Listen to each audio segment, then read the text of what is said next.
Going to do a quick video. First day on YouTube, and I'll do 2 videos. How about that? It's my top 5 sales from this month. I always enjoy seeing other people's sales, so I'm just going to quickly go through my best ones from number 5 to number 1 this month. So this Wii, I will always pick up a box Wii if I can get it for around about 10-15 quid. I think I got this one for a £5. Because it was in a bit of a state. It was a bit grubby.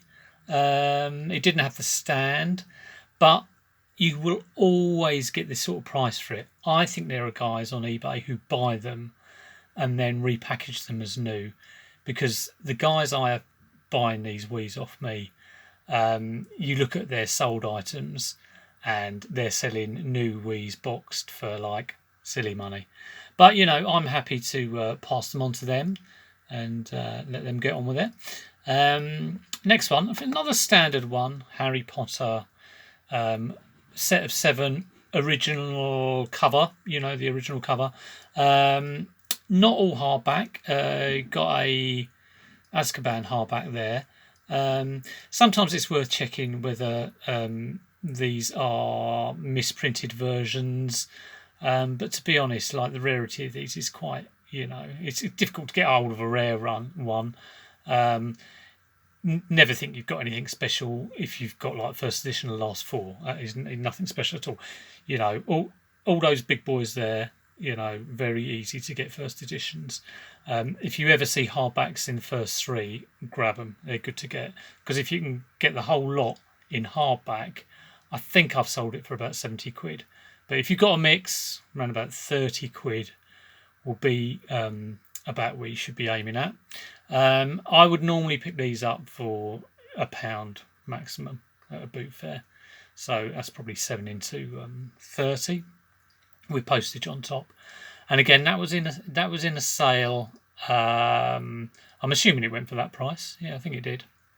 Okay, next one was quite surprising. Again, I would have picked these up for £1 or 2, not very much at all. And they've been sitting in the garage for ages, just being kicked around.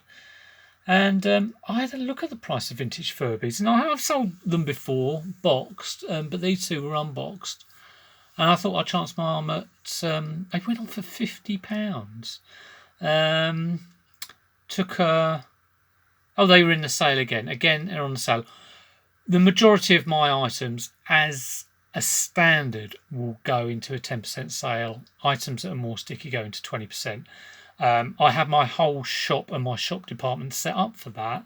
I will probably go through that at some stage, explaining how to do that, because it does mean that managing sales is a lot easier.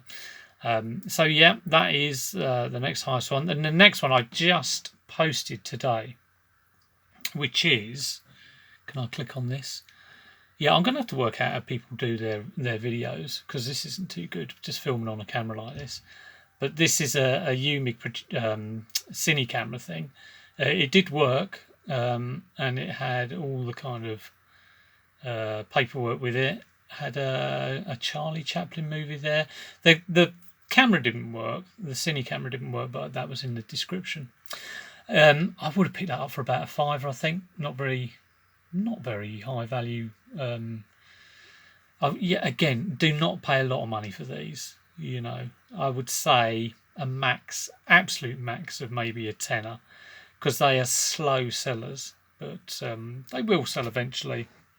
I think I got quite a good price on that because of the bundle, and that went for 60. So it didn't go for 65. It went for 60. The guy offered 50. I went back with 60, expecting it to come back with 55, but he took the 60. So there you go.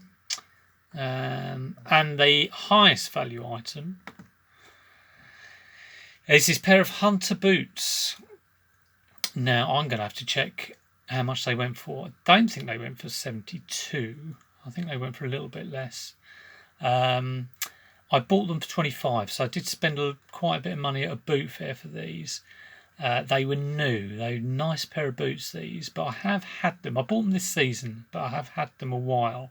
Probably had them at least 6 months. So again, glad to move them on.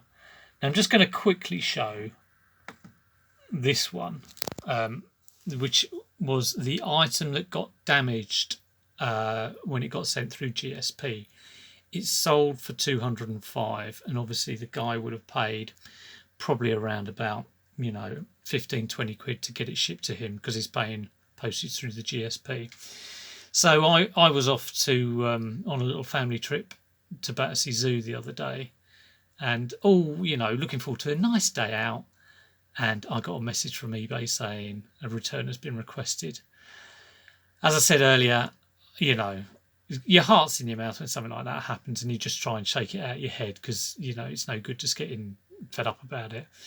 But I got in, I contacted the bloke, told him what I was going to do, and that was to ring eBay, explain that it had been sent via GSP.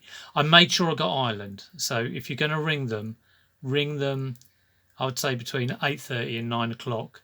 If you don't get an Irish person on the phone, maybe hang up, because the Irish, nothing against the other help desk, but the Irish help desk are very, very, very good. And the guy on the other end of the phone was very good.